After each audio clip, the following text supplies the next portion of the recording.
Olá, esse é o Pode Ser Arte, podcast da Artse, plataforma de artes visuais em Curitiba. Eu sou o Léo e este é o nosso terceiro episódio. A gente vai falar um pouco hoje sobre como é o ser um novo artista aqui em Curitiba.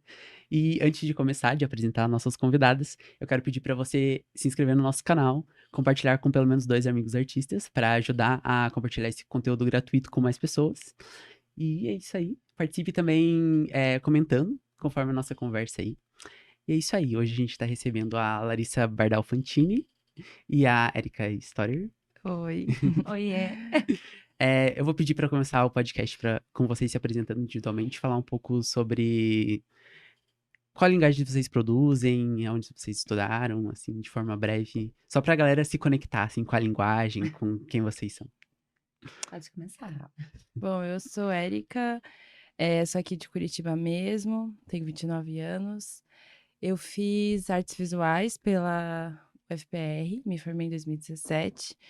E foi dentro desse contexto universitário que eu me encontrei, ou me vi e me titulei artista. Eh, a gente estava, né, comentando, assim, quando a gente começou a produzir, e eu acho que 2015 foi quando eu me vi dentro da performance. Sem querer, assim, nunca tinha me visto performar, ou até esse título de ser performer, assim, achava meio um pouco, não era muito eu, mas ao tempo apareceu na minha vida e, comecei a trabalhar muito com performance desde então, também com instalações.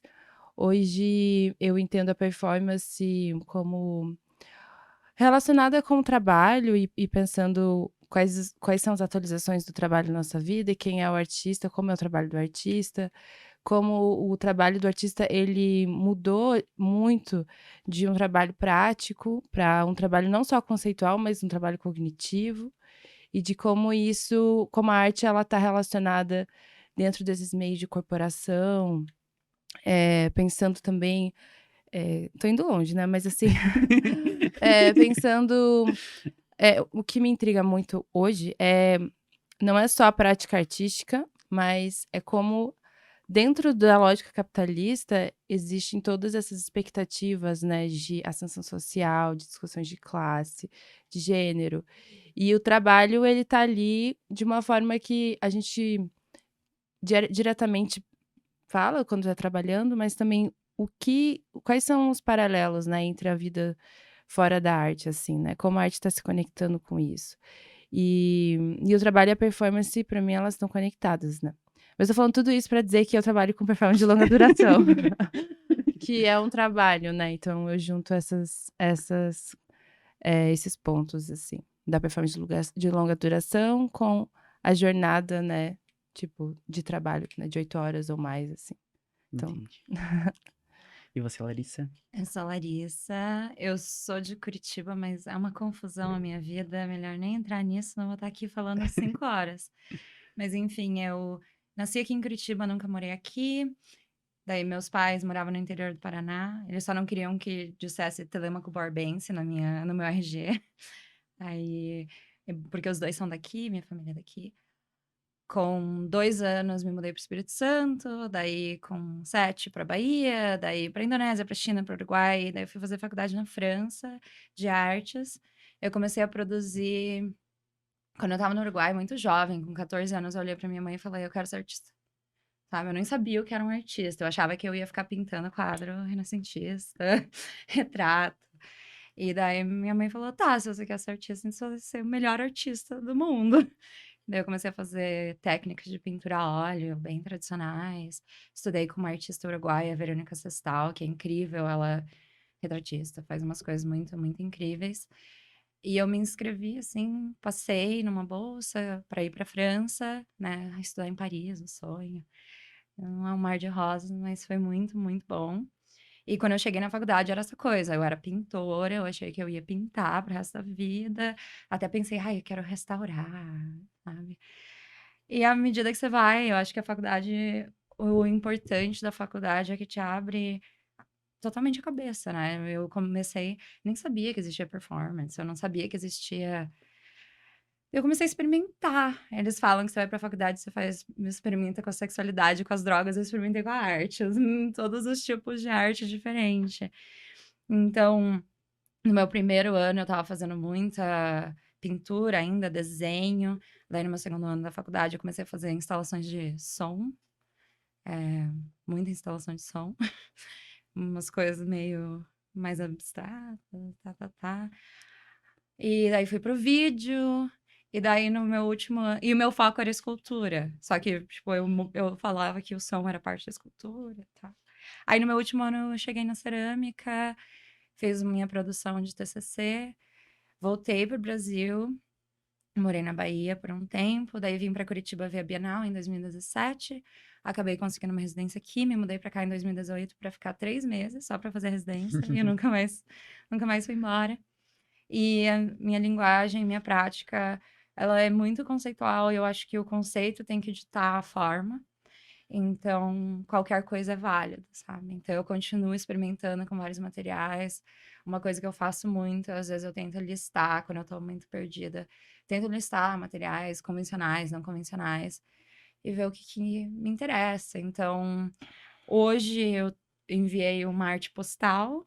Bom, não enviei, é porque o correio tá fechado, mas a intenção era enviar.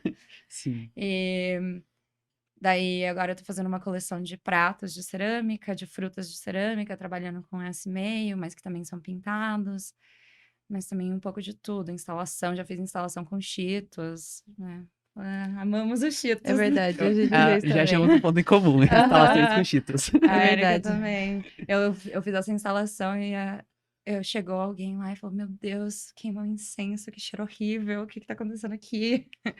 Mas eu gosto de trabalhar muito a ideia do íntimo, assim, do privado, da casa, mas também uma coisa de como que isso existe no mundo. Eu faço vários autorretratos, mas que não são autorretratos. Então, eu também tô com uma coleção de. Eu botei o Invisalign, né, ano passado. Eu tô com uma coleção de autorretratos que é. Eu uso o Invisalign como molde, e daí eu ponho silicone dentro e faço, assim, essa série de autorretratos, né, com a mudança do tempo. Eu já fiz isso também com fitas de cetim, que eu tive uma fase que eu tava engordando muito, tô emagrecendo, então era tipo medida da barriga, circunferência com fitas de cetim. Mas eu não tenho uma especialização. Já até me falaram, Você ai, é bem não. flexível. Eu gosto. Porque eu fico pensando assim, né? Eu acho que o que me atraiu à arte é que eu tenho tantos interesses. Nossa, eu gosto de sociologia, história, matemática. Eu gostava de tudo na escola. Então, o que me atraiu à arte era em qual outra carreira eu vou poder pesquisar tudo que eu quero pesquisar e fazer qualquer coisa que eu, tipo, me deu interesse, nossa, descobri o interesse por como se produzem os sabores na indústria artificial de comida. Se eu tivesse estudando qualquer outra coisa, eu acho que não teria essa abrangência, essa abertura. Uhum. Então, o que me atraiu à arte realmente foi isso. Então, eu não gosto de me limitar, porque eu também sou uma pessoa e meus interesses vão mudando. E as Legal. minhas obsessões, minhas pequenas obsessões. Eu acho que é isso. Se você tem que resumir em alguma coisa, a minha arte são minhas pequenas obsessões. Vai indo. É legal que, no caso de vocês duas, nas produções de vocês, o ponto por exemplo, geralmente os artistas vão produzindo e produzem uma série ou uma linha de poética Uhum. específica, né? Tipo, eu só trabalho com isso e pronto. E o principal do trabalho de vocês é que a principal conexão entre os trabalhos é vocês. Tipo, a imagem de vocês, né? Isso é muito legal. E qual que foi o primeiro trabalho, assim, que vocês falaram, isso é uma obra? Eh, então, a primeira vez foi essa de 2015, quando eu estava no CUBIC, né, que é o circuito universitário da Bienal, e o Ângelo Luz tinha feito uma curadoria de performances lá no The Arts. E a proposta de curadoria era muito interessante, assim, eram performances que iriam começar ao mesmo tempo e elas iriam terminar quando, se eu não posso estar, assim, a gente faz um tempinho, né, mas a minha memória iria acabar quando a primeira pessoa terminasse, sabe. Uhum. E daí a minha performance foi no estacionamento, era chamado O Peso de Carregar a Si Mesmo, e era um projeto que eu estava fazendo com a Prazeres, assim, ela me ajudou muito a construir esse trabalho. E Tinham 3 pedras dolomitas grandes e eu ficava fazendo um círculo no estacionamento, assim, arrastando elas, assim. Era isso, né. E daí eu lembro que eu fui a primeira a terminar. Foram 50 minutos, mas foi muito massa, assim, foi uma experiência acho que foi ali que eu vi que a performance ela era algo que não cabia em nenhuma outra linguagem. Tinha que ser aquilo, fazendo a matéria, eh, acho que a performance dentro das artes também no sentido de: "Vamos ver o que vai acontecer", né. E não sei, me encantou bastante. Então foi em 2015 com esse E nesse trabalho. primeiro trabalho você já pensava em uma performance de longa duração, essa questão do Então, trabalho, da carga horária e tudo se isso? ali não, ali era uma questão mais do tempo que eu precisava estar ali presente, né, então eu não sabia quanto tempo seria, mas aí foi aumentando, né, foi de 50 para 2 horas, depois para 8, depois para 10, depois para 44. Então, Caraca. assim, foi aumentando, sabe. Mas é o tempo que eu entendo necessário para estar presente. Eu achei Então, interessante porque eu fiz um workshop com a Erika é. no Sesc e teve esse mesmo conceito, assim, a gente primeiro ela introduziu e tal, e daí cada um estava fazendo uma performance e ela falou: "Só encerra quando a primeira pessoa acabar", e ninguém queria ser a primeira pessoa, né, era um workshop de 2 horas, mas mesmo assim. E eu estava eu tinha um tapete de ioga e eu estava fazendo assim, eu estava ficando tão cansada, mas eu não queria ser a primeira pessoa, Uhum. né, estragar o rolê, né. É legal que quando a gente vê que quando a gente tá produzindo, durante o processo, né, a gente não tem tanto controle assim quanto a gente pensa. Eu também, em 2017, eu ia fazer uma performance que eu ficava agachado um tempão, assim. E daí, um dia eu fui testar. Tipo, geralmente quando eu fazia performance, eu não ensaiava nem nada, né. Mas, tipo, eu fiquei abaixado um pouquinho, assim, só pra ver. Cara, eu não aguentava nada. E eu queria ficar, tipo, horas lá. E Aham. e na realidade não é nada.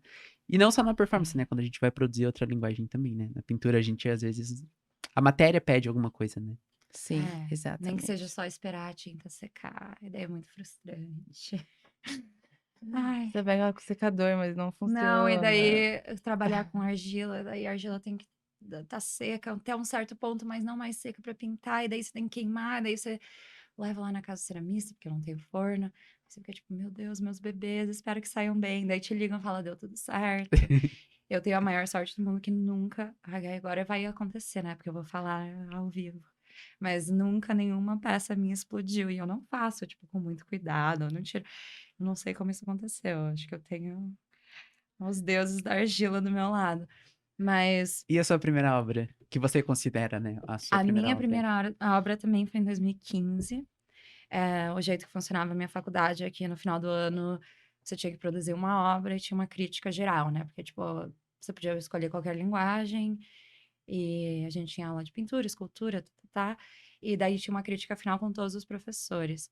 Em 2015 foram 2 obras, né? Final do primeiro semestre, a primeira obra que eu considero que eu produzi, eu gravei uma sessão de terapia com a minha psicóloga.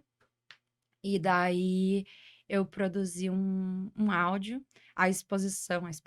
A obra era um iPod, daquele shuffle bem pequenininho, colado na parede com fone de ouvido, e eu intercalei essa conversa, né, essa sessão de terapia com uma leitura de um de uma história, assim, uma historinha da Charlotte Perkins Gilman, espero que eu tenha lembrado o nome, que se chama The Yellow Wallpaper, né, o papel de parede amarelo, que é sobre uma mulher no final dos anos 1800, que ela obviamente tem uma depressão pós-parto, mas na época não tinha essas terminologias, e o marido dela prende ela no sótão, e tipo, ela fica lá deitada e tem um papel de parede amarelo, e ela começa a ver mulheres dançando no papel de parede. É uma história super interessante, porque é uma história que tem um contexto muito feminista, numa época que o feminismo ainda não era.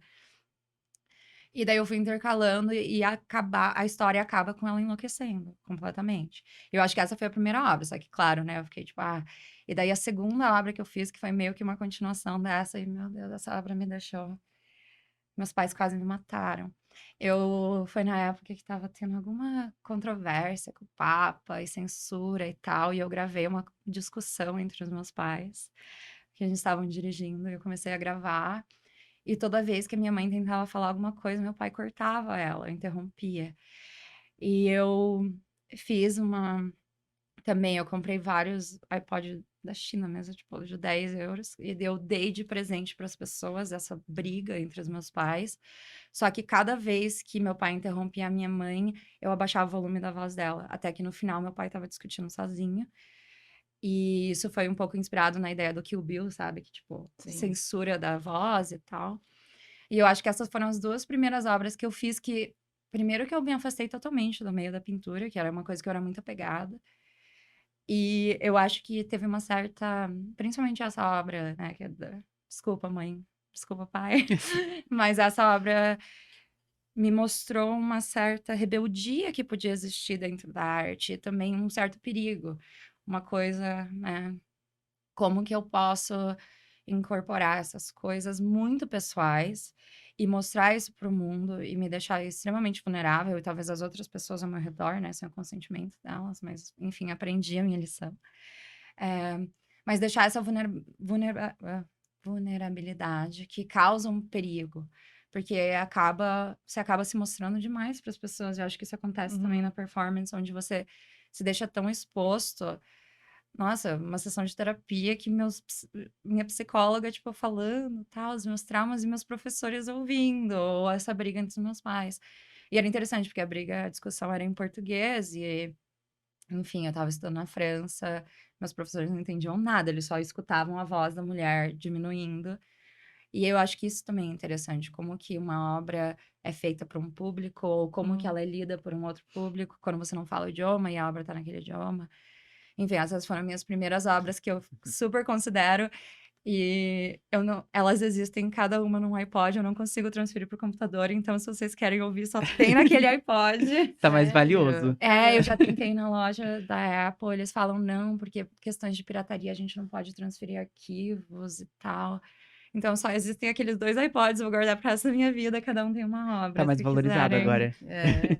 E também não tem como transferir para o computador, então não tem nem como passar num podcast, sabe. Tem que botar o fone, né, um iPod Shuffle, tem que pôr o fone e ouvir e pronto, acabou. É Uhum. verdade. E quando que vocês começaram a pensar, tipo, na carreira de vocês como artista? Ontem.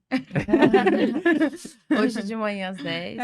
É porque tem muita Quando me gente que convidaram pra vir tem aqui. muita É. gente que fala sobre um planejamento de carreira, assim, sabe. Uhum. Ah. Tipo, falando assim, tipo, abrindo um pouco da minha história, assim, quando eu comecei a produzir como artista, eu pensei em algo contínuo, sabe. Ah, eu vou fazer 2 exposições na faculdade, então acho que já tá bom fazer alguma coisa dentro da faculdade, posso fazer alguma coisa fora. Daí Uhum. eu entrei no edital, entrei no edital, posso tentar entrar no edital fora daqui.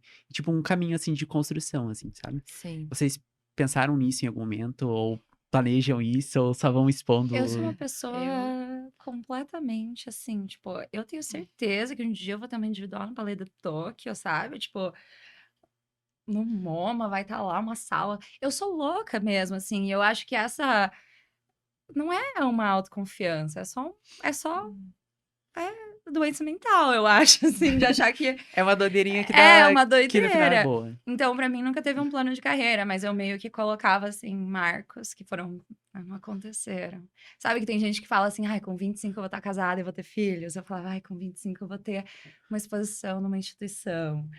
Mas eu fui fazendo, eu percebi que pra mim o resultado importa muito menos do que o fazer. Eu não sei se Uhum. você sente isso. Mesmo quando Uhum. eu não passo um edital, o fato de eu ter produzido aquilo e pensado naquilo para aquele edital é muito mais valioso para mim do que ter o edital no CV, né, a Uhum. exposição no CV, porque é tudo uma construção. E ser artista não tem, né, uma trajetória de carreira, você é contratado como jovem aprendiz, e daí você é Sim, promovido, e daí, sei lá, daqui 30 anos você vira diretor da empresa e pronto, você se aposenta. Eu acho que sempre tem. sim. É, porque eu acho que o contexto, ele influencia muito, eh, na trajetória, assim, sabe. Porque são relações que vão se construindo com o tempo, né. Então, às vezes, não se dá para prever todas elas, por mais que, né, tipo, né, assim, quais são as etapas? fazer exposições da universidade, conhecer pessoas fora, você alcançando, né, Fazer uma esse exposição fazer uma coletiva, daí uma exposição. individual, É, daí representação de é. galeria, daí uma institucional. Sim, mas assim, por exemplo, Curitiba, eu acho que ainda é um contexto muito pequeno, assim, né, ainda que tem um monte de coisa que tá acontecendo. Então, não sei, as minhas experiências, elas também foram muito espontâneas, assim, e eu fui sempre meio tipo: vamos com o que vem", assim, sabe. É. E eu gosto disso, eu não vou dizer que eu não sei, eu hoje, talvez, olhando para trás, assim, desde 2015, eu vejo que houve realmente uma trajetória, né, tipo assim: fiz o Cubic, daí fui fazer intercâmbio, aí voltei, daí fui trabalhar na Galeria Ponto de Fuga. Fui fazendo coisas que estavam ali dentro, tipo, do que seriam etapas, né. Mas eu acredito muito no que as coisas podem acontecer e nesses contextos, nas pessoas que você conhece, nos desdobramentos dos encontros, né.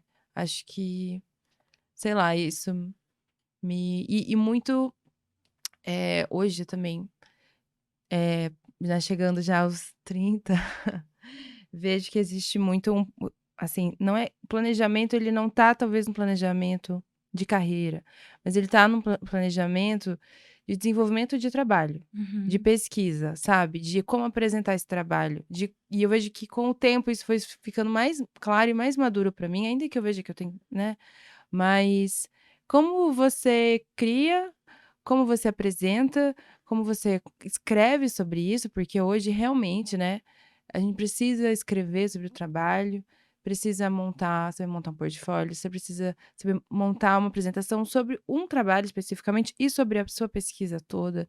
E Então sobre você, sobre e uma você, bio. então assim, eu acho que é isso, e eu vejo o planejamento, assim, dentro desse processo, né, assim. Hum. Eh, mas assim, vivendo o que o que É. parece, né.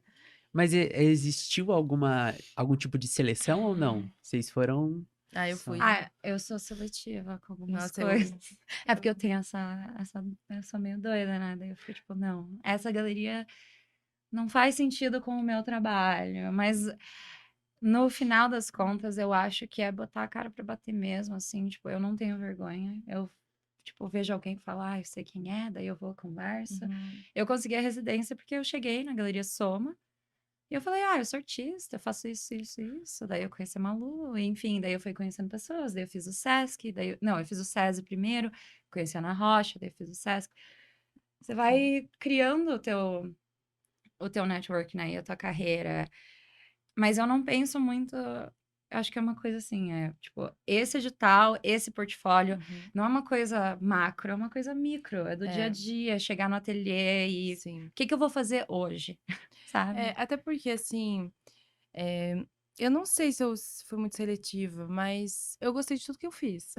Tipo, dos não tô falando só dos trabalhos, mas, assim, dos projetos com as pessoas, eu sou muito apegada, assim, talvez em Curitiba sobre isso, porque é uma cidade que eu fui muito feliz dentro desses encontros, sabe.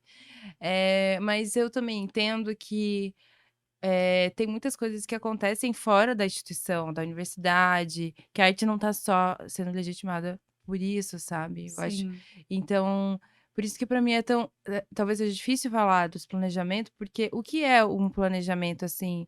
É estar dentro de uma instituição, ou é você ser independente, estar fazendo coisas fora da instituição também, né. Ou é criar Então, uma ou é comunidade. criar uma comunidade, ou é estar com pessoas que estão fazendo coisas em outros bairros que não é o centro, sabe. Então, será, não sei, eu acho que o contexto de arte Curitiba ainda é muito central, assim, né, é bem difícil sair, tipo, desse desse eixo do centro, mas eu acho que não sei. E o eixo do centro bateu, né? Exatamente. O eixo do centro não é nem o centro. Sim, então, acho que tem essa, sei lá, acho que tem muitas coisas num planejamento que não s que de uma, sei lá, de uma carreira que não, que também tá nesses encontros mais espontâneos, que são independentes, que são fora das instituições, assim, também, né.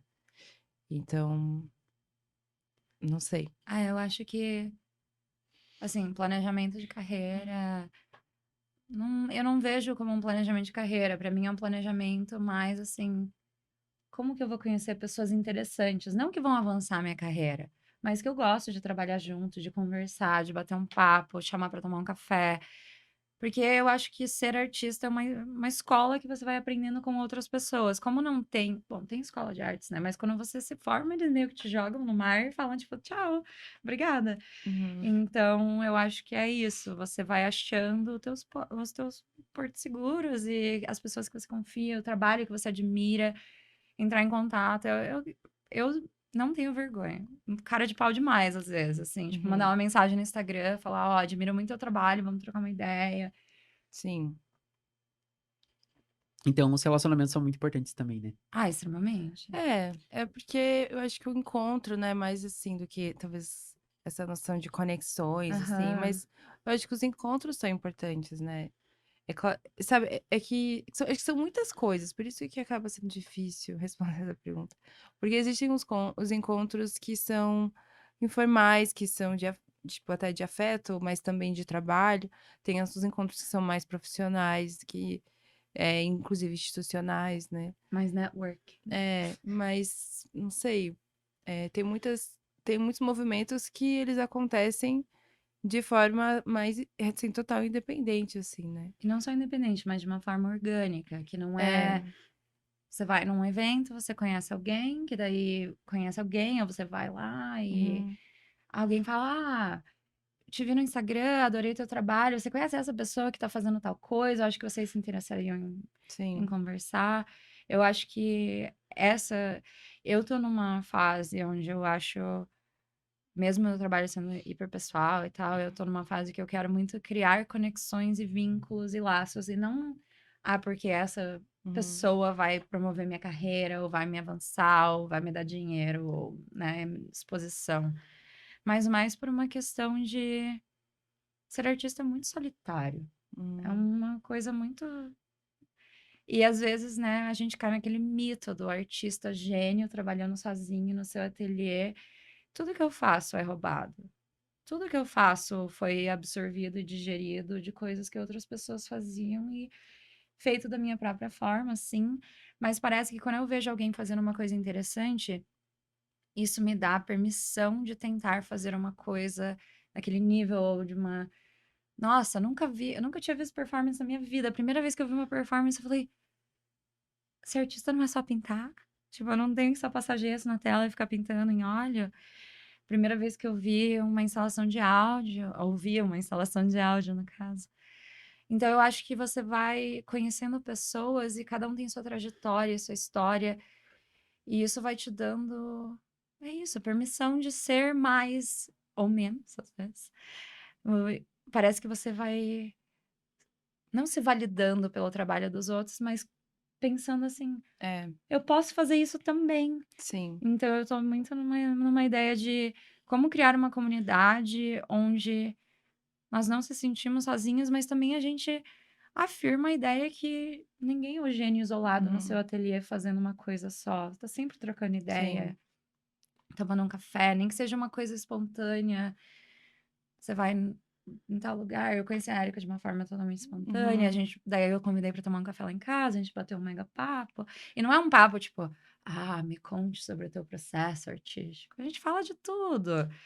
E é isso, eu acho que criar um vínculo com as pessoas, porque todo mundo tem tanto pra te uhum, ensinar e tanto pra você roubar. É conexões reais, né? Tipo, quando a gente vive no. Sim. Em qualquer, a gente vive rodeado de círculos sociais e nosso trabalho, a arte, né?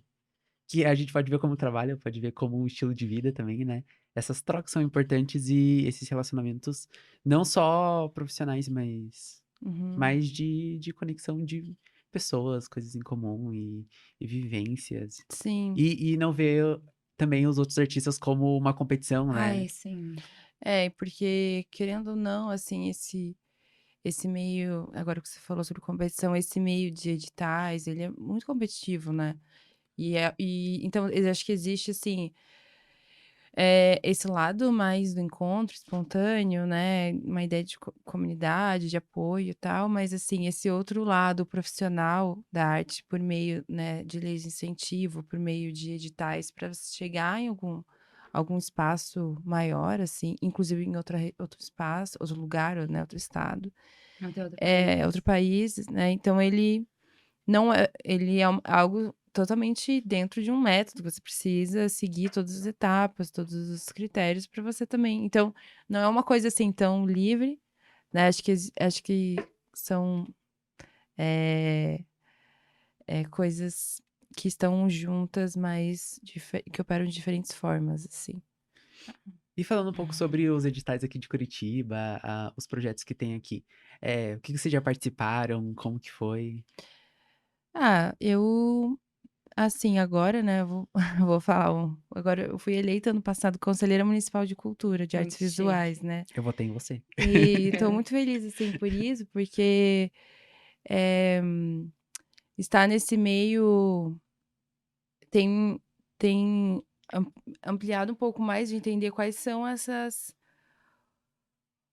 como melhorar o nosso rolê de artes visuais aqui nesse cenário, né, político e financeiro, né. Então, eh, acho eh, entrei nisso, assim, tentando entender melhor e o que a gente pode fazer como comunidade também de artes visuais para aumentar, né, a nossa esfera, assim, de apoios de Curitiba, assim. Mas, sobre os editais,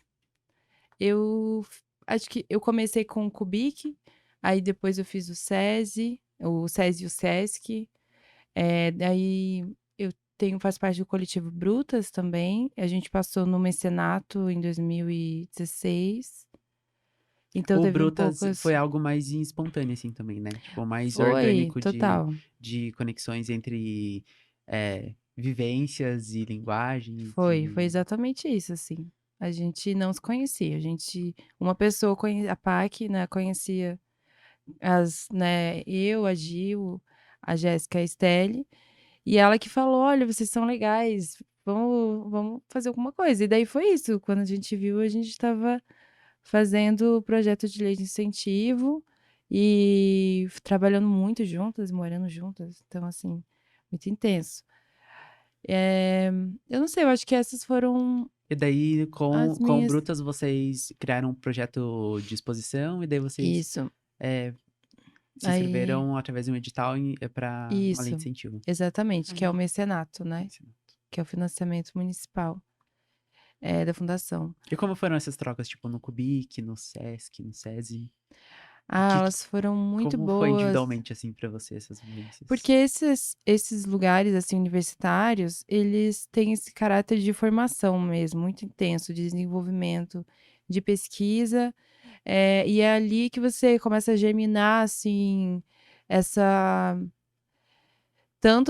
criar a sua própria identidade como artista, né, desenvolvendo, como também vendo como as outras pessoas estão fazendo isso, sabe. Porque eu acho que a gente aprende realmente muito juntos, assim, em ver como esses problemas vão surgindo, os problemas de trabalho, solucionando. E eu acho que realmente o trabalho quando ele vai para o mundo, né, ele toma outra dimensão. E no Cubic, né, eu acho que foi um laboratório, assim, sabe, bem interessante para ver isso. E no Sesc também, né, o nome do projeto do Sesc é Desenvolvimento de Pesquisa em Poéticas, né, uma coisa assim. Projeto de Desenvolvimento Permanente e Isso. Pesquisa Permanente do Sesc do Paço da Nossa, Liberdade. O check. nome Eu acho que é esse, desculpa, William, se eu errei, Luana. O trabalho deles é muito, muito especial, assim, no Sesc. Muito.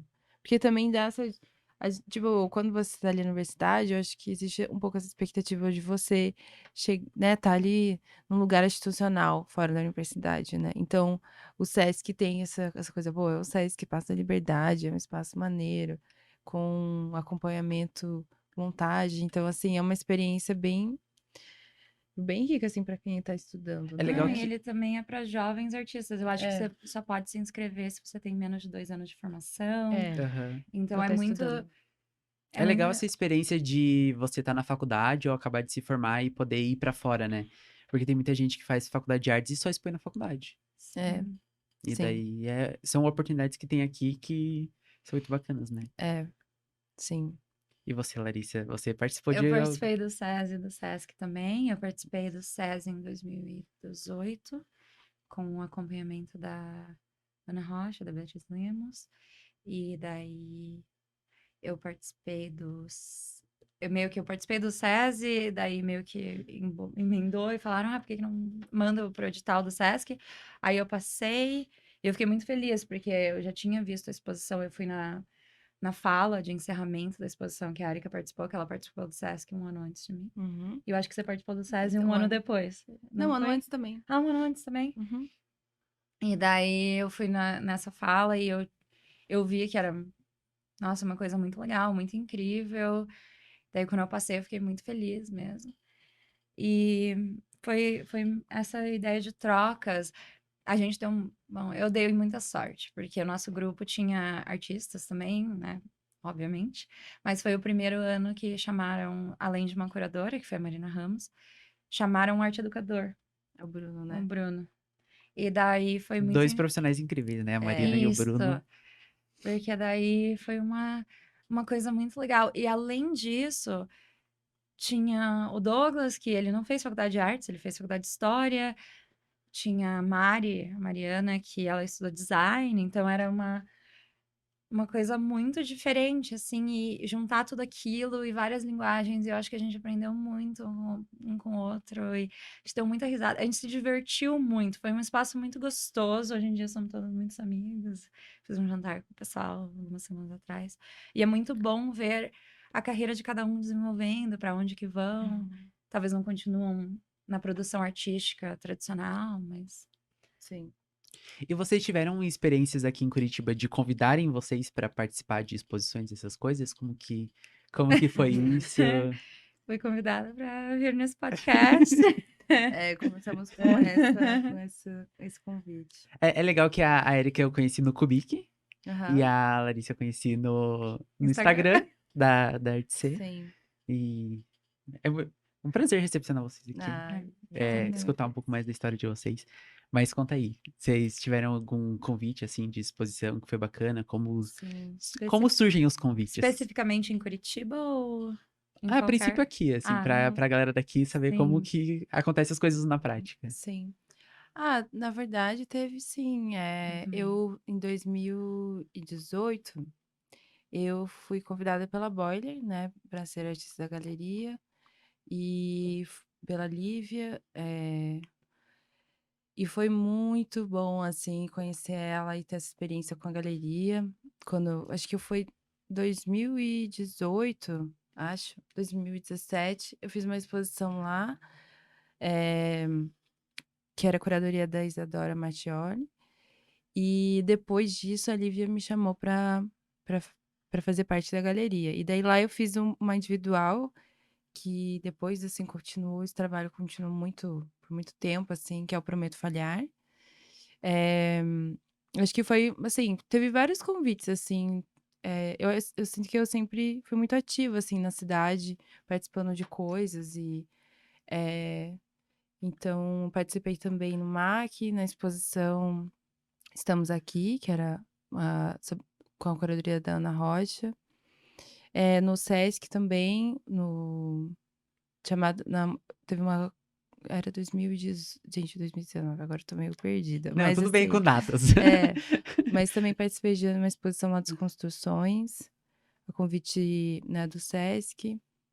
Então, eu sinto que teve assim, até agora teve várias situações, assim, que eu participei de exposições coletivas, assim, principalmente, né, individuais foram essa. E, na verdade, sobre os editais, teve mais os outros editais que eu passei. Então, um último que eu passei foi no Museu Paranaense, né, que é o edital de ocupações do espaço de vitrine. E lá eu fiz o meu último trabalho aqui em Curitiba, que é como abrir um buraco em uma pedra com uma colher. E então lá também foi minha segunda individual, mas no restante foram sempre essas experiências coletivas, assim, né. E fora desses lugares mais institucionais, assim, teve o PF, né, que do Eduardo Amato, então eu fiz bastante coisa lá também.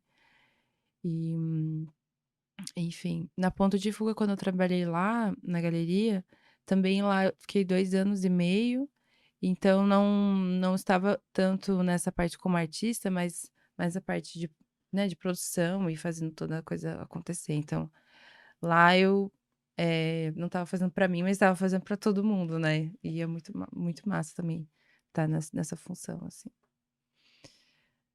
Legal essa experiência que você teve lá. Sim, foi muito bom. Tenho, eh Foi um estágio ou foi um trabalho mesmo, assim? sim, eu era É, contratada mesmo. entendi. Uhum. E daí, o que que você aprendeu lá nessa função? Qual que era a sua função lá na galeria? Olha, eu fiz muita coisa lá, Faz muita tudo, é a coisa. factotum. Tipo mesmo, assim, eu não vou listar tudo, porque realmente, né, mas assim, da galeria Eu queria, tipo, te perguntar como que é essa experiência de trabalhar numa galeria? Porque eu lembro que na faculdade tinha algumas oportunidades, assim, de, tipo, uhum, Eu você tá acho que todo estudando artista até... deve trabalhar numa galeria. sim. Eu acho que você aprecia muito mais. Vamos precisar abrir muitas Você, galerias em Curitiba. você Temos que abrir muitas aprecia galerias. muito mais, mas também acho que cai a ficha sobre muita coisa, assim, de como realmente Sim, funciona, né, a parte mais sim. do mercado. Eu, assim, sempre gostei mais da parte de montagem, de executar um projeto, assim, né.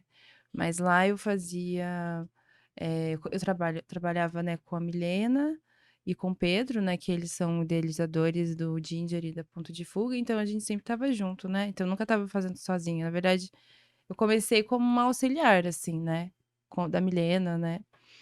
E então eu estava ali fazendo tanto as mídias sociais, como a parte de montagem, de, né, produzir exposição, depois de vendas, então fazer feira, né, essa parte de, assim, montar uma feira, como fazer, né, organizar com os artistas. Eu aprendi, assim, acho que sim, várias dessas coisas, competências práticas, né, mas eu não sei.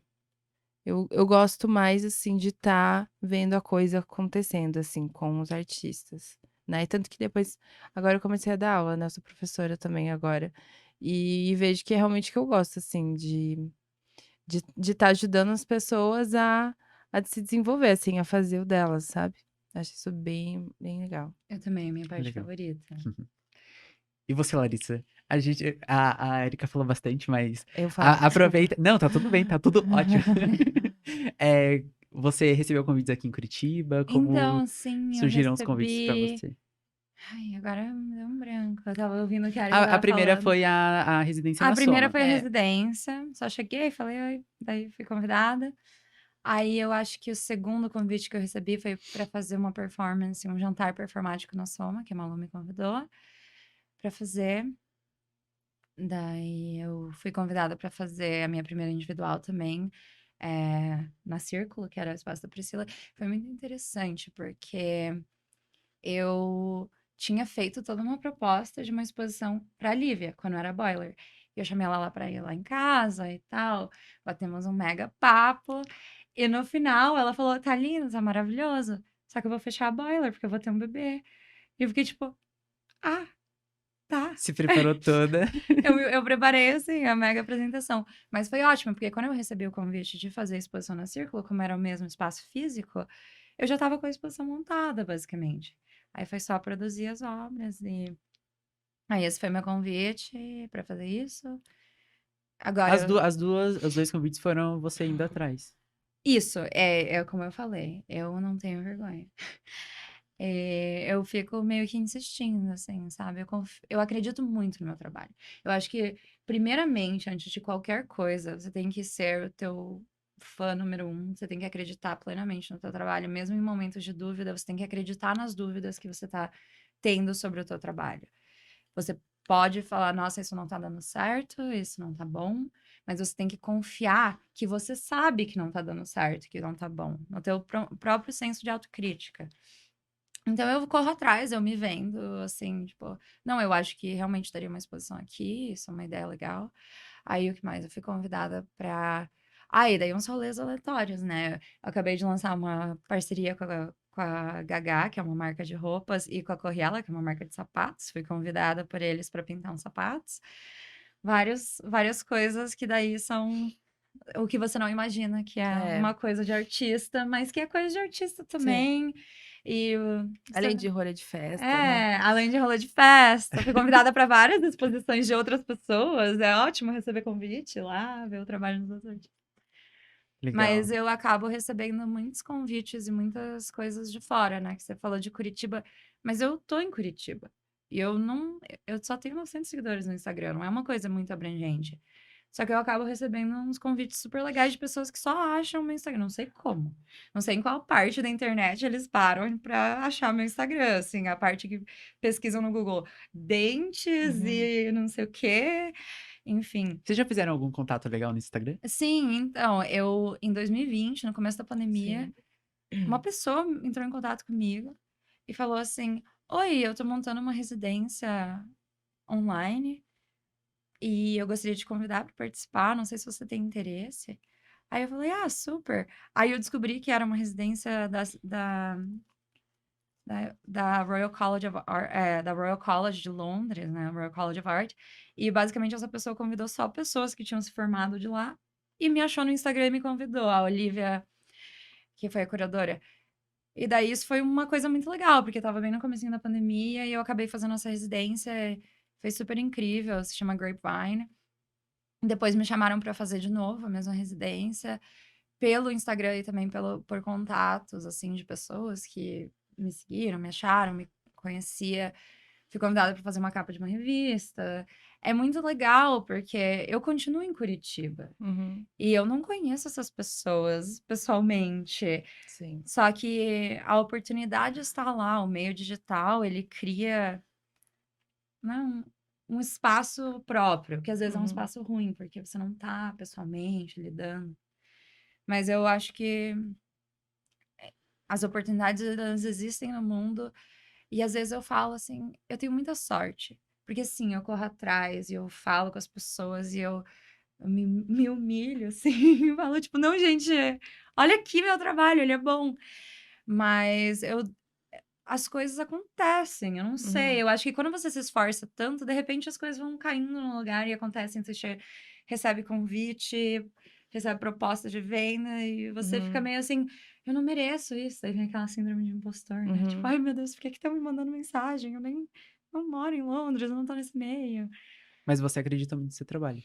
E é isso que Eu, faz a diferença. eu acredito muito no meu trabalho, como eu trabalho, não em mim mesma. Uhum.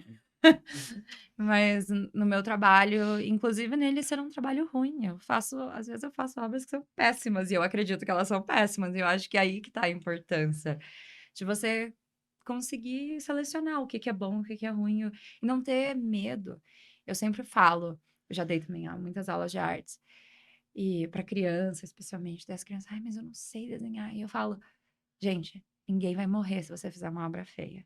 Sério. Uhum. Ninguém vai. Você não é um cirurgião, sabe? Que você vai fazer um Uma ponto coisa. errado e de repente o paciente morre lá. Não, ninguém vai morrer. Não tem. A única coisa que você arrisca quando você faz arte é a tua própria autoestima. Porque às vezes, né, o ego fica ferido e eu fiz uma coisa ruim. Mas não tem perda. E se você faz uma obra. A melhor crítica que eu recebi na faculdade foi depois desses trabalhos, né, de áudio que eu fiz, que meu professor de escultura falou assim: Eu não sei como é possível que a aluna que fez o melhor trabalho também foi a aluna que fez o pior trabalho, porque eu também tinha feito um trabalho onde eu fiz um domo de gelatina com um alto-falante com batimento cardíaco, só que eu usei uma gelatina de morango, e daí ela não assentou direito, e daí eu exibi dentro de uma, né, expus dentro de uma geladeira, só que aquilo parecia muito uma placenta. E daí eu fiz as pessoas comerem, foi péssimo, péssimo, Meu Deus. horrível. Era um trabalho que, tipo, as pessoas estavam tipo, o que que é isso? Isso é Sim. horrível. Então eu acho que é muito bom você saber que você faz É, trabalhos ruins e é ótimo, dá risada, é que nem nesse sentido, assim, o Prometo Falhar vem muito ele surge disso, assim, sabe? Tá tudo bem falhar. Na verdade, eu prometo que irei falhar, né? Sim. É legal que, tipo, na faculdade também, eu sempre fui muito controlador. Eu calculava, tipo, os centímetros das coisas. E daí, quando eu fui fazer cerâmica, eu tive aula com a Karina Weidel. Uhum, Cara, ela pegava muito no meu pé, assim, cara, arrisca, vai fazendo e vai vendo que dá certo, que não dá. E ser artista é isso, né? Tipo, a gente precisa tirar um pouco dessa carga de que as coisas precisam ser uhum. perfeitas, que a gente tem que ter coragem pra arriscar para arriscar, tentar as coisas Sim. e fazer, ir E eu atrás e acho que também é um aparecer. pouco ter coragem de não parecer inteligente. Eu não sei se isso faz sentido. Eu acho que teve tanto movimento, principalmente depois da arte conceitual, que era para sair dessa ideia de que é o artista que tá lá e ele sente, né? Que era, não, isso é pesquisa, isso é estudo, eu sou uma mente, isso é Uhum, uma prática cerebral e eu tô criando isso. E eu acho que às vezes eu caio nessa armadilha também, de fazer coisas com a esperança que as pessoas olhem e não pensem, tipo, é um artista, mas pensem, tipo, não, isso é uma carreira, isso é um trabalho, como diz o teu trabalho. uhum, Isso é uma coisa que você foca, você passa 8 horas do dia fazendo, tipo, todo dia, quando dá tempo, você não tá fazendo os outros empregos para pagar a conta. uhum. É um trabalho e ele exige esforço, e ele exige intelecto e pesquisa e ler teoria. Só que às vezes eu caio nessa armadilha de tentar provar para as pessoas que eu sou inteligente pelo meu trabalho, e às vezes eu perco um pouco da vontade de fazer aquilo, mas também quando o trabalho dá errado e eu estava tentando provar para alguém que eu sou inteligente, daí eu me sinto mal, porque tipo, ai Uhum. meu Deus, não deu certo. Mas quando eu faço o trabalho acreditando na minha própria pesquisa, é isso, né? Acreditando no meu trabalho, já sabendo que é um trabalho que tem esse Uhum. processo, que eu não preciso provar para ninguém. Sim. Eu só queria fazer um comentário que eu acho que existe esse desdobramento, né, dos encontros, como eu falei, mas existe esse lado super profissional, Sim. né, e as minhas experiências fora de Curitiba, elas aconteceram apenas por editais. E daí você aprender, eh, e é uma coisa assim, eu passei alguns editais fora de Curitiba, mas assim, eu me inscrevi em, cara, mais de 50, sabe. Porque é tão como é difícil você se profissionalizar nesse nível. E eu acho que daí quando a gente fala disso, a gente tá falando de várias questões, inclusive de privilégio, de quem sabe Uhum. escrever um edital, de quem vai conseguir, montar um portfólio, de quem tem um computador e ferramentas, né. Então assim, eu acho que, não sei, quando eu penso sobre toda essa trajetória, tudo isso, né, ser artista, se profissionalizar, acho que vem muito quais são as ferramentas que a gente precisa, saber para poder alcançar alguns lugares e ainda assim, dominando elas não quer dizer que, não é assim, uma coisa que você vai acumulando e de repente dá certo, sabe. Tipo, existem muitos fatores. E eu acho que precisa ter um pouco esse senso crítico, assim, sobre o contexto das artes, né. Ele Exatamente. existe coisas que são orgânicas, que fluem, mas existem coisas que são bem enrijecidas, assim, Ai, né, sim, então e tem que preencher muitos formulários e é, passar já as dimensões e o orçamento. Eu sim, acho muito, assim, eu já fui rejeitada de muitos, muito, muito mais edital do que eu já me inscrevi, do que eu passei, né? sim. Eu acho que também é essa coisa de não desistir. Você não passa, não tem problema. Passa um colega teu, não fique invejoso ou tipo, ai meu Deus, mas sei lá o quê. A gente vai se ajudando, se puxando pra cima, conversando, pensando assim: "Tá, você passou e eu não. Me fale um pouco de como você fez o edital. Será que eu fiz alguma coisa errada?" Talvez não, talvez era só a proposta que tinha mais sentido no espaço. E eu acho que isso é muito importante, não ver as pessoas como outra competição, porque tem isso. Ah, são 10 vagas para um edital.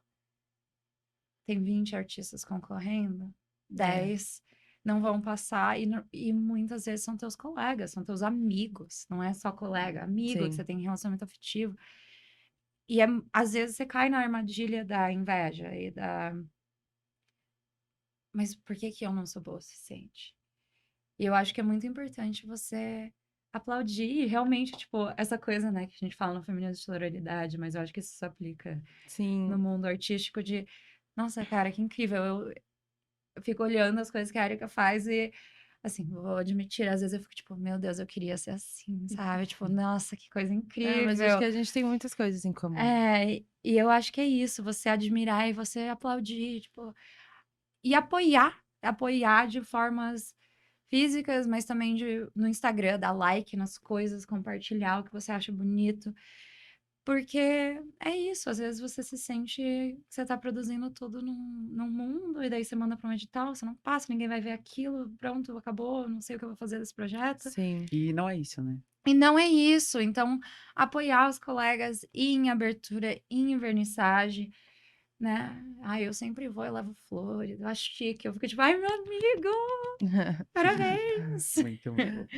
E eu queria aproveitar que vocês estão aqui também para perguntar: é possível vender obras de arte sendo novo artista? Ou no começo vocês precisaram buscar outros lugares, assim, Pra ganhar outras dinheiro? formas? Eu ainda Pra bem. viver, né? Pra viver. Ai, olha, Eu sempre pode falo, falar você primeiro. eu sempre falo, toda vez que eu tô fazendo qualquer coisa, eu falo, eu gostaria de agradecer meu patrocinador, que é tipo a escola que eu trabalho, que eu dou inglês, eu tenho tanto bico que eu faço locução, eu gravo audiolivro, eu não consigo nem listar todas as coisas que eu faço pra ganhar dinheiro, e eu não sei quanto dinheiro eu vou ter no final de cada mês, às vezes dá, às vezes não dá, assim, é possível vender obra, eu já vendi bastante obra, mas eu acho que, né? Eu não sei, eu não sou o melhor exemplo. Porque, assim, os meus trabalhos, eles são mais conceituais muitas vezes, né? Então, teve algumas situações que eu vendi quando era mais, assim, sei lá, uns anos atrás. Depois foram outros edital, assim, que realmente tem uma importância muito grande na vida do artista. Que E daí tiveram um incentivo financeiro, isso? Isso, tem um cachê. exatamente, né? Eu acho que formaliza, assim, profissionaliza, dá condições mínimas de existência, né? A gente tá falando de condições mínimas de existência, né? A gente tá Isso, falando de luxo. condição de, tipo, você Pagar consegue aluguel. comprar o teu material pra fazer aquilo e pagar teu aluguel e pedir um Sim. iFood. Mas eu dou aula, né? Sempre trabalhei, assim, sempre tive outras fontes de renda, assim. Foram Mas vocês poucos duas tiveram momentos. experiência de vender obras. E Sim. como que foi Sim. isso aqui? Ah, olha, não sei Conta aí a realidade. É que assim, as minhas experiências, elas foram pontuais, assim, É muito sabe? diferente. Não foi uma exceção, assim, sabe? Não era uma coisa contínua, entende? Sim. Com as brutas, foi acho que a nossa força como coletivo, assim, teve um impacto maior, assim. Então a gente se participou de feira, de tudo que a gente fez. Teve um ano que a gente fez, tipo, 12 feiras no Brasil. A gente viajava. Tinha essa coisa de vender muito, sabe? De vender publicações, né? Então, foi massa, assim. E isso realmente, com as brutas, era algo muito legal. De viajar e fazer feira e fazer a coisa acontecer, assim. Mas, eu não sei Como que foi a ainda. experiência de vender o registro da performance com a pedra e as colheres? Como abrir um buraco, uma pedra com uma colher. Isso. Eu vendi esse trabalho em 2018, na Boiler. E foi um trabalho super conceitual, assim. Então, era só uma pedra com várias colheres que eu cavei, né? Um buraco e um manual de execução, assim. Então, foi muito. Me deu uma autoestima, assim. Eu fiquei, nossa. Fiquei, Eu não sei se você poxa. tem esse problema. Quando eu vendo alguma coisa, eu fico tipo, agora eu vou vender Eu vou vender tudo. tudo, E agora eu vou vai. poder parar de. Eu vou viver da minha arte. Daí você passa um ano sem vender nada. Foi um pouco isso, assim. Eu acho. Eu não sei, eu não tenho muita experiência para poder responder da melhor forma, talvez, assim, né? Porque. Eu sei que é algo muito individual e a linguagem que você trabalha, às vezes, não é muito vendável. Tipo, trabalhar com performance é como vender performance. Exatamente, né? Mas Mas é eu isso, vendi eu uma queria que você... performance, eu fiquei bem impressionada, sabe? Você vendeu a Não performance? vendi a performance, mas vendi esse registro, sim, né? sim. Vendi, tipo, algo que e hoje eu penso em outras formas, assim, também. Mas, assim, um outro trabalho que eu vendi foi para um salão, né? Então, É, eu esqueci o nome da obra, mas da Pele das Colheres, você vendeu pra uma pessoa daqui de qualquer? Foi pra um Curitiba. colecionador? Foi Foi um como? colecionador. Eu não conheci ele muito bem, assim, Uhum. né? Porque a Bayer que fez toda essa ponte. E a do salão? A do salão é o Salão Luiz Sacilotto, lá em Santo André. Eu vendi um vídeo. Então, assim, coisas que não são muito vendáveis, né? Eu vendi um registro de Sim. performance e um vídeo. E daí, a Eu tive experiência uma das conversa com o brutas. Tony Camargo, ele falou que vendeu bastante vídeos também, assim, eu fiquei bem curioso, assim, bem instigado Sim. com essas novas linguagens, Ai, eu né, acho que muito estão chique. incrível, Fui na né? casa de uma pessoa uma vez, eu tinha uma videoarte na cozinha, tipo, tinha uma TV que só ficava tocando a videoarte que ela comprou. Caraca. Fiquei tipo, Muito meu Deus, chique. eu quero ser chique assim, ter uma videoarte na minha cozinha. Sim. Chiquérrimo. E a sua experiência em vender aqui em Curitiba, Larissa? Ai, então, quando eu fiz a minha exposição individual, eu vendi. Então, eu Foi também a, tenho a individual da Círculo. isso, eu vendi algumas telas. Na verdade, bom, vou começar, né?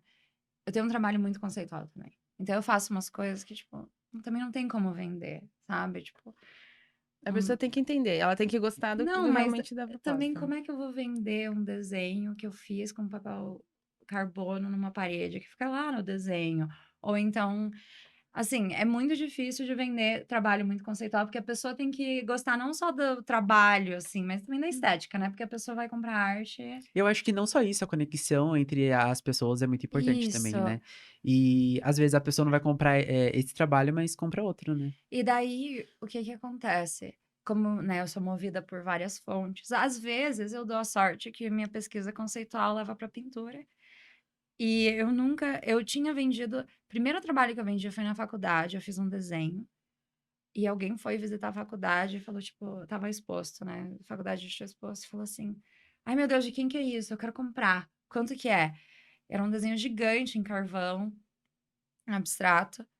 E eu falei, tipo, 50 euros. E a pessoa me deu 50 euros na hora e levou o desenho, assim. E eu fiquei, tipo, meu Deus, eu vendi uma obra. Ah! Mas, às vezes, eu tenho sorte de que a minha pesquisa conceitual leva a linguagens que são muito mais fáceis de vender. Então eu não tinha vendido nada desde que eu tinha me formado. Nada. Assim, uma coisa ou outra, sabe? Uma coisa ou outra, uma cerâmica ou outra, um prato, assim, mas coisa muito mínima. E daí, durante a pandemia, eu comecei a pesquisa dos Obades, que são minhas telas, a série de tela transparente. Vendia que nem água, postava no Instagram, vendia. E eu fiquei chocada, sabe? Eu até tive uma crise. Eu falava pra minha psicóloga: agora eu vou ter que fazer essas pinturas pro resto da vida. Tipo, eu não quero mais, eu não quero mais. Não, não, não. Tipo, ai, meu Deus. Por quê? Porque é uma coisa mais estética. Eu tenho uma pesquisa conceitual, mas é uma coisa bonita, é uma tela bonita, ela é transparente, ela é estética, sabe? Tipo, é uma coisa abstrata, cabe em qualquer lugar. Então eu também entendo isso. Que tem gente que vai comprar arte porque combina com o sofá. Tá tudo bem, só que um áudio dos meus pais brigando não combina com o sofá, sabe? Então é mais difícil de vender. Mas daí eu estava fazendo essa série de pinturas e eu estava vendendo tudo, e daí de repente eu falei: não, chega. Para minha exposição individual, eu botei um cap, assim. Eu fiz 45 telas. Eu já tinha vendido muitas.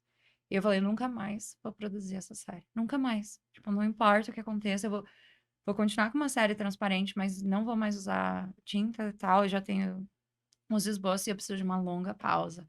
Porque acabou virando uma coisa tão comercial que eu comecei a entrar meio em pânico, sabe? Porque por que que todo mundo quer comprar isso e não meus outros trabalhos? E é aquela coisa, aquela armadilha que você cai, de, Uhum. tipo, eu sou inteligente. Por que que você quer comprar esse trabalho? Olha esse trabalho, olha como eu sou inteligente, eu tô te provando que eu tô fazendo uma coisa super conceitual e tal.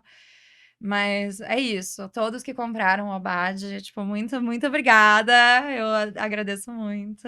E daí na exposição individual ela só ficou aberta uma semana, basicamente, e eu vendi 3 obras, foi pela ponte também na galeria. E além disso, eu já participei de leilão, É. Sim. Leilão é interessante, só que você fica meio que em pânico, assim, tipo. Uhum. Deve ser uma experiência Ai, muito que É mexe muito muito legal. com... é muito interessante. Sim. Tinha o Leilão Show, né, que eu ajudei, que aconteceu na Ponto de Fuga, que era organizado pela Market. E ela era nossa, um dos Ai, leilões mais incrível. legais Era uma que eu já fiz. Não performance. performance, é um Sim, eu show. não cheguei a presenciar, mas eu É vi Ai, a foto, muito daí legal. tinha aquela Kern. É. Nossa, eu adorava, eu maravilhoso. botava lá, tipo, eu falava, tipo, R$ 200. Daí eu vendia por, né, 2.000, daí eu não conseguia comprar, mas eu botava a Foi muito minha divertido. aposta ali. Fa- Sim, Ele é lindo. Por favor, Margit, Sim. Keila e mais envolvidos aí. Por favor, queremos novamente. Mas leilão é Senão não uma coisa podia. muito interessante. E encaminhando pro final, a gente já tá aqui no finalzinho. Eu queria. Geralmente eu pergunto qual que é o papel da arte pra vocês, mas eu acho que vocês vivem arte, transbordam arte e é isso, né? Tudo do discurso que vocês falaram já reflete muito do que é arte pra vocês, né? Eu Uhum. queria perguntar, assim, pra vocês, qual que foi um ponto importante, assim, na trajetória de vocês como artista? Não necessariamente assim, cara, eu cheguei nesse lugar, mas algo significativo, né? Às vezes não é nem Não, eu tenho 2 pontos extremamente importantes. O primeiro foi quando um professor da faculdade falou pra mim assim, eu não dei certo, assim, ele tinha uma carreira e tal, ele é professor de faculdade. Ele falou assim, eu não era a pessoa mais talentosa da minha turma. E eu não era a pessoa mais inteligente da minha turma. O único motivo que eu cheguei onde eu cheguei é porque eu nunca desisti. Várias pessoas E ele falou, demorou anos pra eu conseguir qualquer coisa. Ele disse que quando ele passou no mestrado pra fazer, né, o mestrado dele, ele estava trabalhando numa. Ai, tipo, na época, né, que imprime foto Kodak, assim.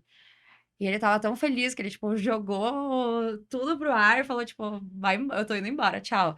Mas ele falou, eu não sou a pessoa mais inteligente, eu não sou a pessoa mais, né, nada. Eu só não desisti. E isso pra mim foi um marco muito importante. E o outro marco super importante, eu tive, né, um privilégio muito grande de conhecer pessoas muito inseridas no mundo da arte. E eu conheci o Pepo Salazar, que é um artista espanhol, e ele representou a Espanha na Bienal de Veneza, acho que de 2015. E eu lembro que eu vi ele, assim, numa vernissagem, eu falei, tipo, meu Deus, ele tinha acabado de voltar de Veneza. Eu falei, meu Deus, Pepo, ele tinha um pavilhão pra ele fez uma mega. Eu falei, agora, nossa, que incrível! E ele, 40 e poucos anos, ele olhou pra mim e falou assim, que incrível nada, eu tive que pedir dinheiro emprestado pros meus pais pra pagar o aluguel desse mês, porque, tipo, tá difícil, eu não vendi nada. Esses foram os 2 momentos, assim, muito de você ter uma humildade, sabe, de você perceber que você não pode desistir, e mesmo que você tenha um pavilhão na Bienal de Veneza, você talvez tenha que pedir dinheiro emprestado pra alguém.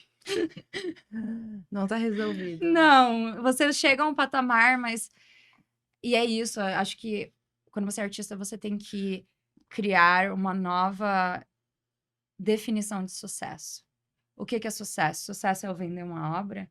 Sucesso é eu Uhum. passar num edital? Sucesso é eu criar uma comunidade?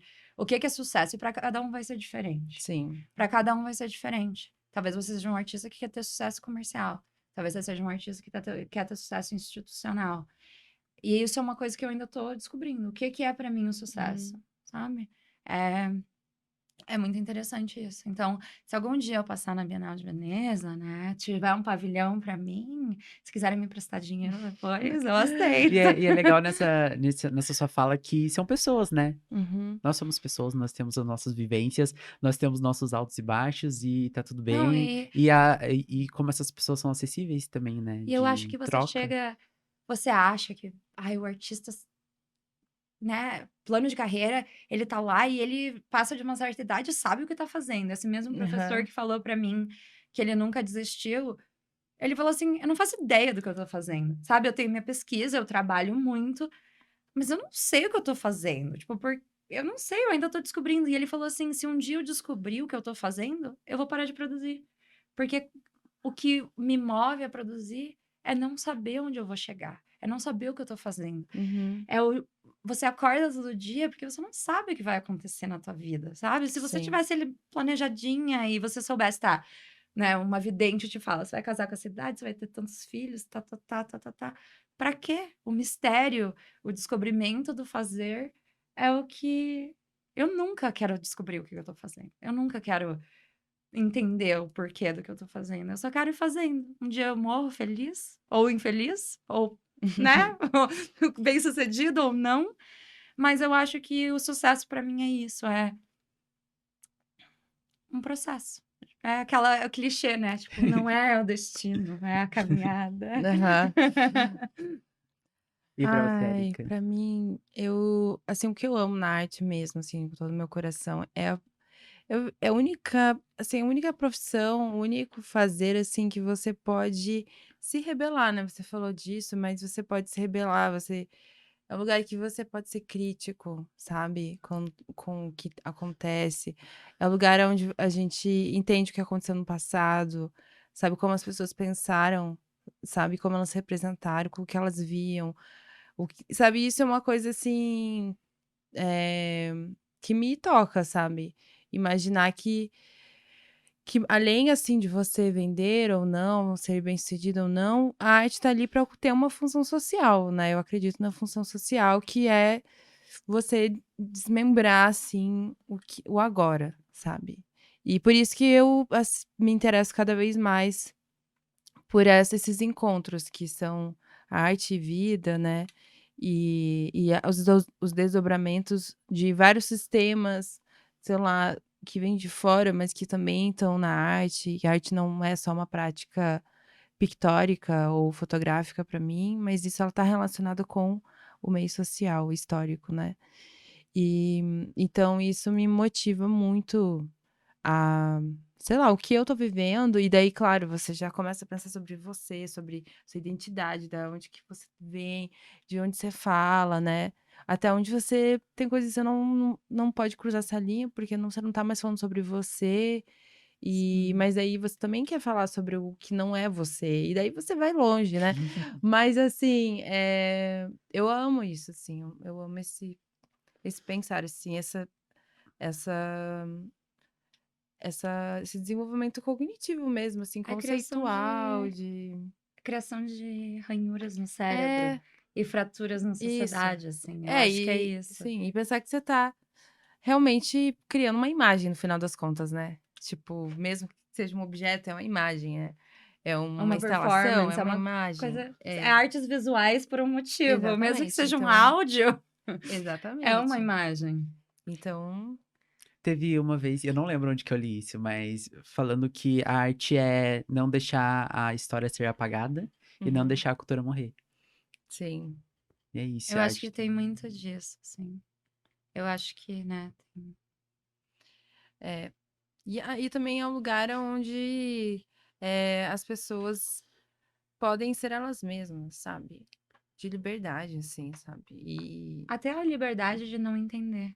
Até a Sim. liberdade de um público ver o teu trabalho e falar: "Ai, meu filho poderia ter feito isso em 10 minutos", tá ótimo, você é livre pra pensar isso. Sim, é. Ele poderia mesmo, se ele quisesse. É, ele poderia, Parabéns. aham, porque já foi feito e agora ele tá lá É. no padrão histórico, mas eu acho que é isso, cada um é livre pra bom, né, certos E se fosse pra colocar um ponto, assim, na sua trajetória, você acha que é essa vivência ou teve algum momento, assim, que vale ressaltar que foi De importante? vivência, que aconteceu mesmo, assim. É. Poxa, ai, muitas, sabe que agora eu precisaria de um minutinho pra pensar, assim. Eh, porque, poxa, não s agora sim, não sei, precisava realmente de um minuto refletindo. Mas teve várias. Teve um encontro com a Marilyn Artsen, que é uma artista, dos Estados Unidos, ela é performer e ela veio para Curitiba, ela pesquisa só o tempo, assim, ela é o e eu acho que uma das coisas que ela me falou, assim, que ficou bastante é sobre como sentir o tempo presente, né, como ver o tempo, assim. E não sei, existe um espaço, assim, temporal, psicológico e também físico, em que, sei lá, você, abstrair o que o tempo é e criar outras narrativas, criar uma outra temporalidade e ver como isso tá na performance do nosso corpo, né. De expandir, assim. Eu fiquei, assim, tem uma imagem, assim, de um amigo, eh que a gente tava discutindo sobre essas coisas de como expandir o tempo e tal. E daí ele falou uma vez que ele tentou entrar numa loja em câmera lenta, mas muito câmera lenta. E daí ele falou que a vendedora não aguentava mais ver ele entrando na loja devagar. Era tipo assim, meu, chega, entra, sabe? Acho que essas rupturas, assim, temporais, assim, acho potente, assim. Suas percepções diferentes que vêm através da arte. Sim. Sim. Eu escutei também uma coisa na faculdade que mudou minha vida. Foi um professor, uma crítica, mas ele tava sendo muito, tipo, chato. Ele falou assim: eu quero que a arte ou seja uma agressão, ou ela seja um carinho. Eu acho que isso mudou muito a minha vida. Que é, tipo, pra mim, a pior coisa que a arte pode ser é não gerar nada em você, sabe? Uhum. Eu quero que a arte ou me faça sentir, tipo, meu Deus, sabe? Que nem a vendedora da loja, eu não aguento mais, para! Ou então, ai, um feto na Uhum. Sim. Acolhedor, né? acolhedora. Eu acho que é isso. A arte, a pior coisa que a arte pode ser É não nada. fazer nada, É, não neutra. causar nada. Neutra. Mas muito obrigado. Foi um prazer recepcionar vocês aqui, receber Ai, vocês aqui, ouvir um pouco obrigada. da história de vocês. Pude aproveitar que vocês não estão ainda super, super, super bombadas e muito longe daqui pra aproveitar, saber um pouco dessa vivência de vocês e o que vocês têm pra compartilhar com a gente, né? Nossa, um prazer enorme. E muito obrigado pelas trocas também que eu já tive com vocês. E, por favor, vamos fazer muitos mais projetos juntos. Assim, da próxima vez eu certeza. cobro um cachê de 10 mil pra me entrevistar, porque com certeza eu sou louca, gente. Eu acho que realmente eu vou chegar. É brincadeira, é brincadeira. Mas muito obrigada por me convidar. Sim, Eu adorei. Quando eu também. descobri que ia ser com a Erika, eu tava tipo, Sim, artistas Sim. fortes e influentes, com muita identidade, ai, com relevância já na cidade e no mundo de pessoas também, né? Muito, muito obrigado. E para finalizar, a gente quer reforçar para você compartilhar esse conteúdo com mais pessoas, conteúdo gratuito. Então, a gente está fazendo isso aqui com muito amor, com muita paixão, né? Pelo que a gente vive, pelo que a gente faz. A gente está Sim. recepcionando aqui artistas e profissionais da arte incríveis que estão super dispostos a compartilhar com vocês o que a gente vive e o que a gente aprendeu. Então, compartilha aí com o máximo de artistas. Pega o grupo do WhatsApp, grupo de artistas no Facebook, manda aí pra galera. E é isso aí. Até o próximo episódio e tchau, tchau. Tchau, muito obrigada. obrigada.